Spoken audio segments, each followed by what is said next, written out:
Sweet. Hey, everybody. So I'm fiddling around today, and I think I have figured out about 50% of the PBR Monday problems. So I'm going to try a little live stream here this afternoon, and we're going to see how well this works.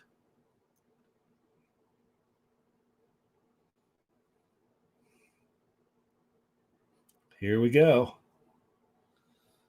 Hold on here. Figured out about 50%. So I'm looking at it, I'm monitoring. It looks like it works just fine. If you're out there, wave hey, so I can see if it comes up in the chat here. This is pretty slick. A friend of mine, Alex Martins, who runs Conflict Motorsports, one of the tour sponsors, came up with this and sent me an email today and said you should try this out. And it's the shiz nizzle so far. It's a compressed stream. It's only 720p, but that's fine. And that's enough even with my cruddy internet connection to get by, I think. So we may have most of these problems figured out. I did a test for about the last hour. You probably noticed today I've been fiddling around a lot on the forum and on the website here, or on the Facebook page, excuse me, posting up some things. I've got the tour number ready this year, and I just put up directions on how to get that. And the whole time I was doing that, I was testing this. So it ran for over an hour with a private audience of one only. So I'm just going to let it run for a while here and see what it does. I see that there's, 4 people watching already. If you're watching out there and you have the ability to do so, try to enter a comment.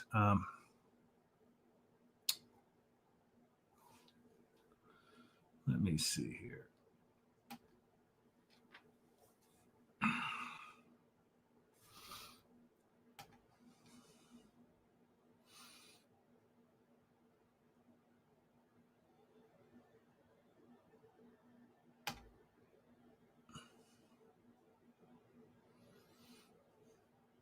All right.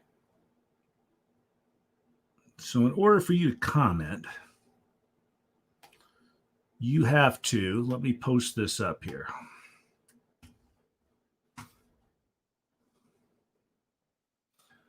You have to, I've just posted a link up on the screen here, which should come up.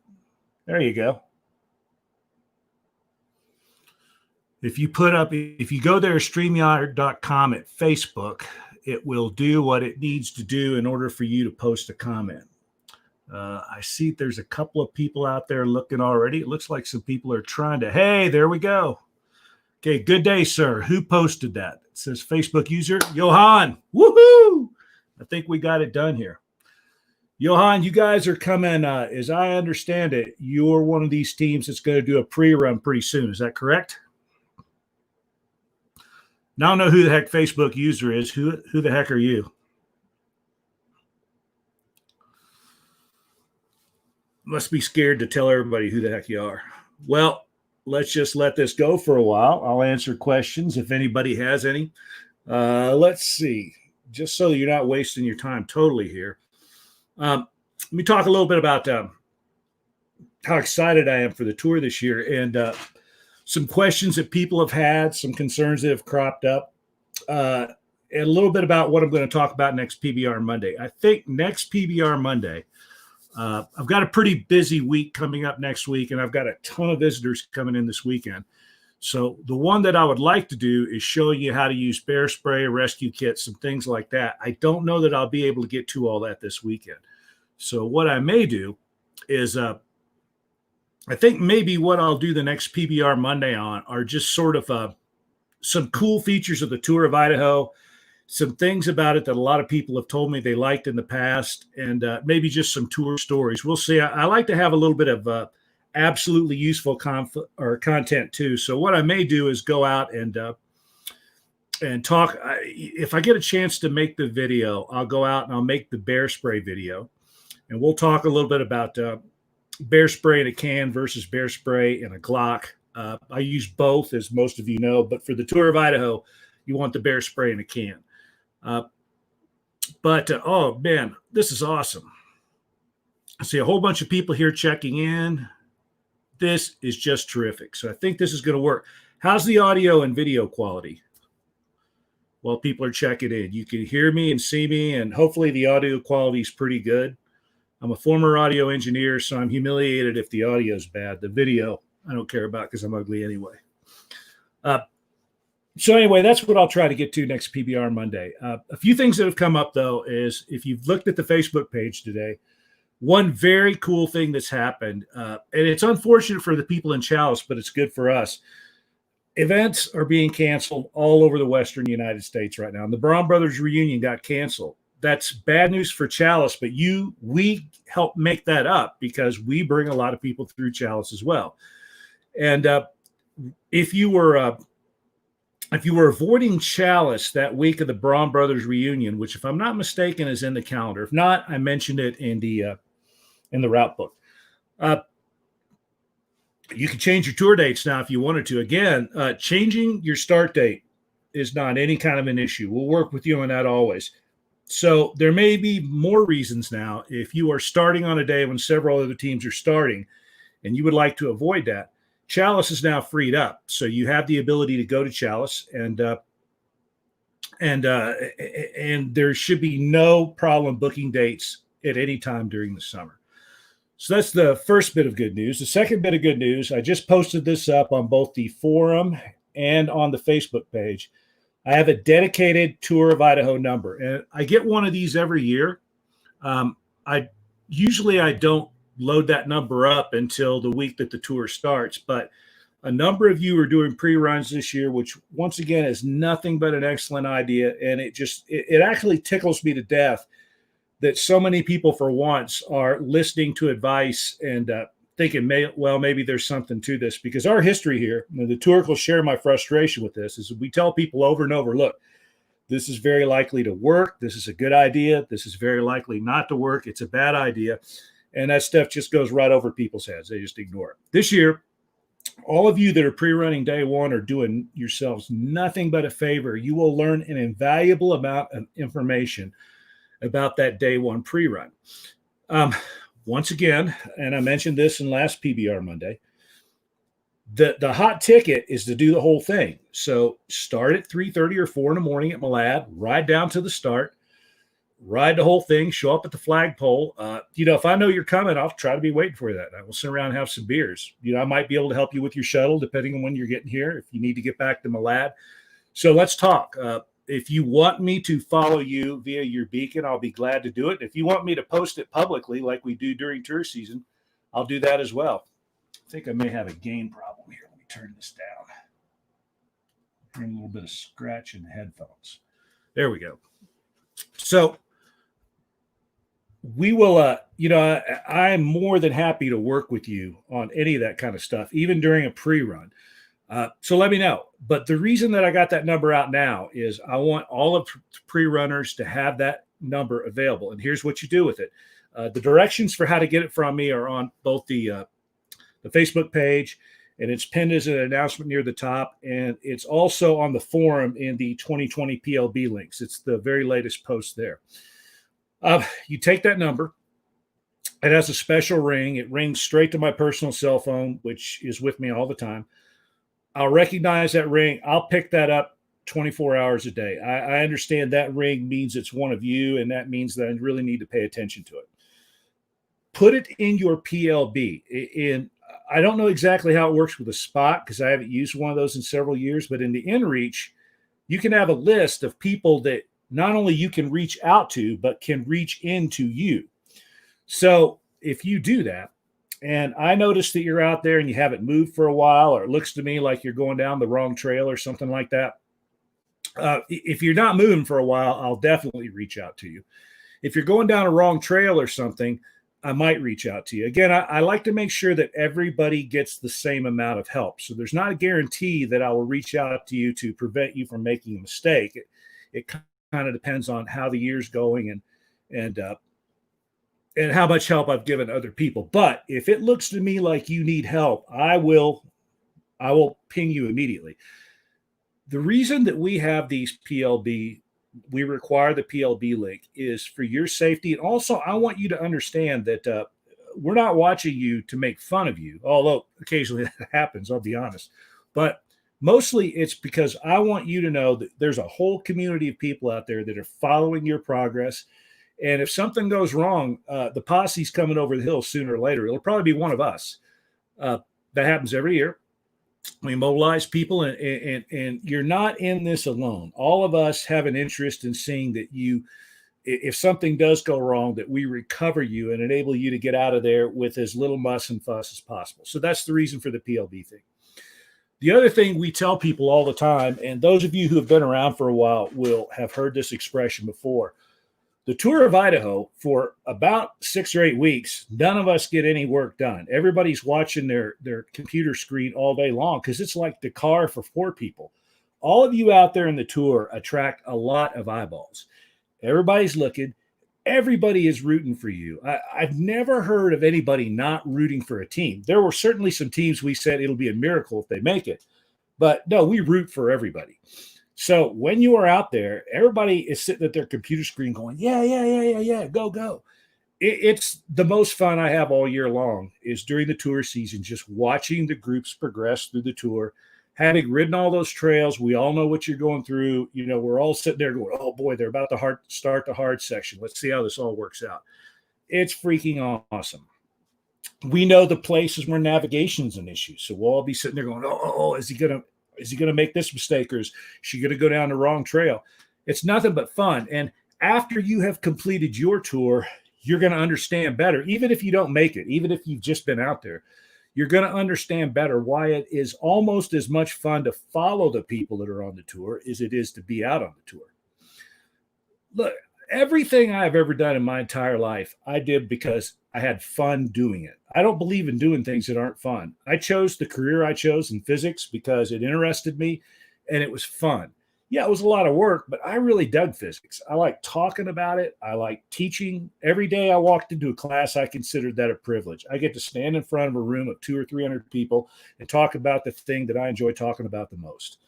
I felt the same way about riding motorcycles, climbing, playing guitars, all the other things that I've done my entire life. I did them because they were fun and I dug them. I married the woman I married because she was the most fun person I could find. My kids are awesome. They're fun too. This is about fun. There's not enough fun in most people's lives. And what we're trying to do is make this fun. And the way you do that is you don't take yourself too seriously.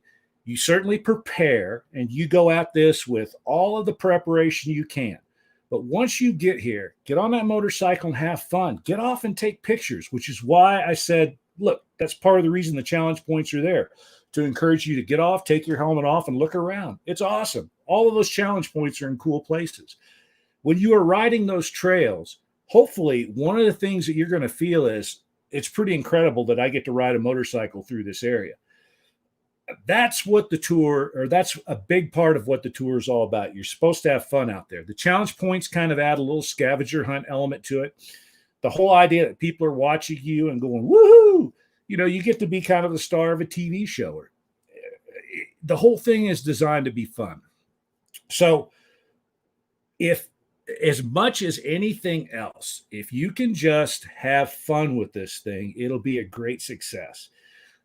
No one cares, me least of all, whether you make it or whether you don't. I care a little bit sometimes when people don't make it and they blame it on me somehow.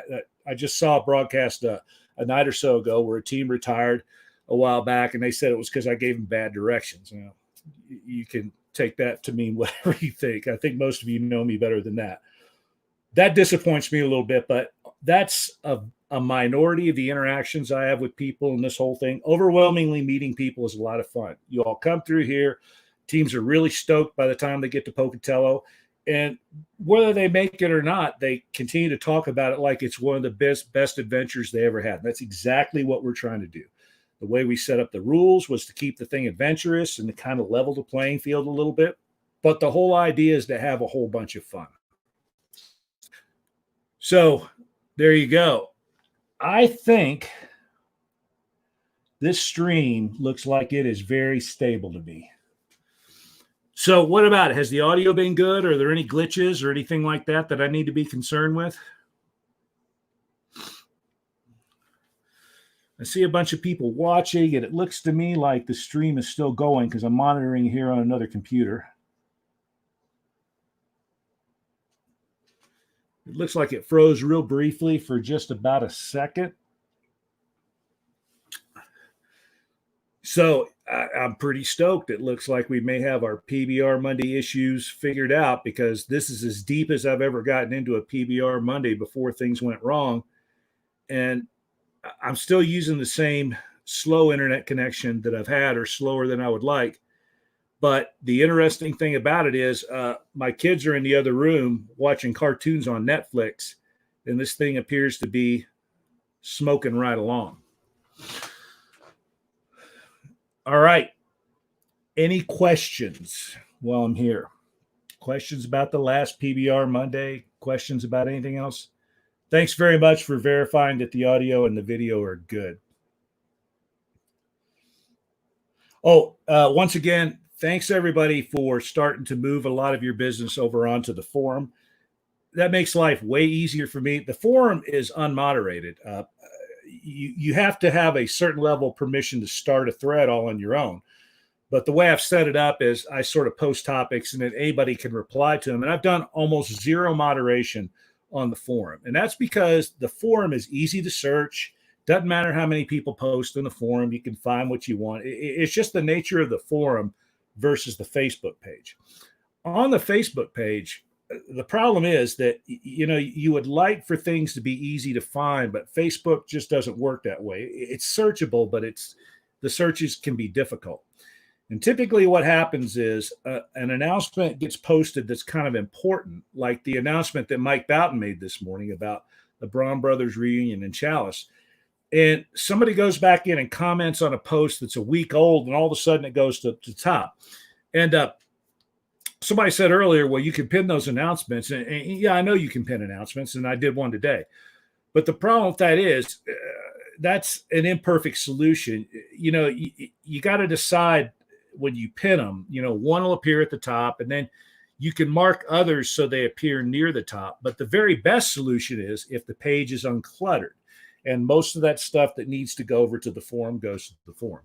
So if you're going to post bike videos and stuff like that, it's not that I don't like those or don't appreciate those, but the forum is what I pay $40 a month for to support that kind of activity. And I would prefer that everybody take that stuff over to the forum. These websites are not free. The streaming service that I'm coming to you on now is not free. I paid for it.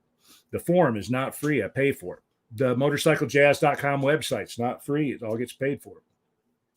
Don't want any of your money. My wife and I are just fine. We can afford this stuff. I'm telling you that not to solicit any money, so just keep your wallets where they need to be. You can pay me in PBR when you see me.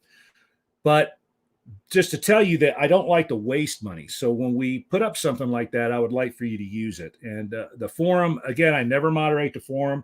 I look at it in general. I weigh in where I think I need to, but it's much more of a freewheeling kind of an atmosphere. And it's there for you all to talk to each other more than it is for me to talk to you. The Facebook page is for me to talk to you. Well, I'm pretty stoked. This is looking good. And I'm going to tell you right now that this is the way we're going to do PBR Monday next Monday. Not to let the cat out of the bag, but I might have a couple special guests on PBR Monday next week. So that's another reason I want to leave the topic open. There's no telling who may show up in the studio here at Shea Hackworth. Possibly more than one interesting guest may be here. You never know who's going to come floating through this time of the year. When the trails clear up in Idaho, people come in from everywhere. It is right now outside raining, and it's colder than a well digger's fanny. Someone this morning, I think it was Keith, said he'd ridden all of day one, and except for Oxford Peak, it was clear of snow. That's true. I haven't been doing a lot of riding this year because I have some issues that I need to get cleared up before I spend a lot of time on a motorcycle. But I have ridden some, and I think Keith is exactly right. I have been on Oxford this year, but I know the snow is off at the top of Robber's Roost, which is another place where you get persistent snow. Top of Inman Pass is another place where you find snow a lot, but I think it's gone from both. Well, I know it's gone from both those places because I've been up there.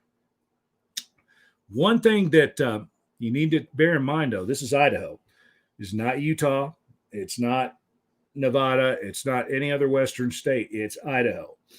And in Idaho, it can snow any time of the year. So outside right now, and I live at 5,200 feet, it's about 45 degrees and raining cats and dogs. I will guarantee you that somewhere in Idaho that's translating to snow and probably lots of it. Now, this time of year, it melts off pretty quick, but there have been teams that have been riding the Tour of Idaho in July and August that have gotten snowed on. That happens every year. So, are you likely to get so much snow that you can't get through something? Probably not. But I'll tell you what, if you were up right now trying to get over Railroad Ridge or any of that kind of stuff, haven't been up there, but I'd be willing to bet more than I can afford to lose that you'd have trouble getting from Stewart Canyon to Corral Creek. Pardon me. You'd have trouble getting to the top of Railroad Ridge. And then way up north, even though the elevations aren't that high, there's some places where in the trees the snow really persists, especially in on north-facing inclines. So although day one is mostly clear, except right up at the top of Oxford Peak, it's not completely clear. A little about that too. When you're pre-running day one, you probably won't be able to ride up to the point where you get off your motorcycle and hike to the top of Oxford Peak. There's a lot of snow up there right now. And typically that snow persists until July sometime in a typical year. So I don't know how soon you'll be able to get up there. Again, I haven't been up there, but just looking at the videos people have posted, it looks to me like kind of a typical year. So if on your day one pre-run, if you don't do that out and back and hike to the top of Oxford Peak, everybody's going to understand why. There's a lot of snow up there, and that snow won't be there later in the year, so it's not really a fair comparison. But this is what I would do. If you decide just to ride up to where the snow is, then turn around, ride back down, and continue on the route without that little out and back hike, add an hour to your time, and that's what your time's going to be. You won't get that much more fatigue because it's an easy ride up there, and the hike itself is not very much, but it is time. And so from where I think the snow probably stops you in your tracks right now, you're probably adding an hour of time for that ride up to the top and the out and back hike. And so that'll give you a little bit better feeling if you're unable to get all the way up there about how much longer it's going to take you when you get here for real a little later in the year. All right. Well, seeing no questions and looking at the fact that this thing looks stable as hell, I'm going to sign off and get back to work here. Thanks to those of you who are watching, and this will be our new PBR Monday feed from now on. I'm tickled to death. It looks like finally we've solved our problems. All right, everybody. Ciao. See you later.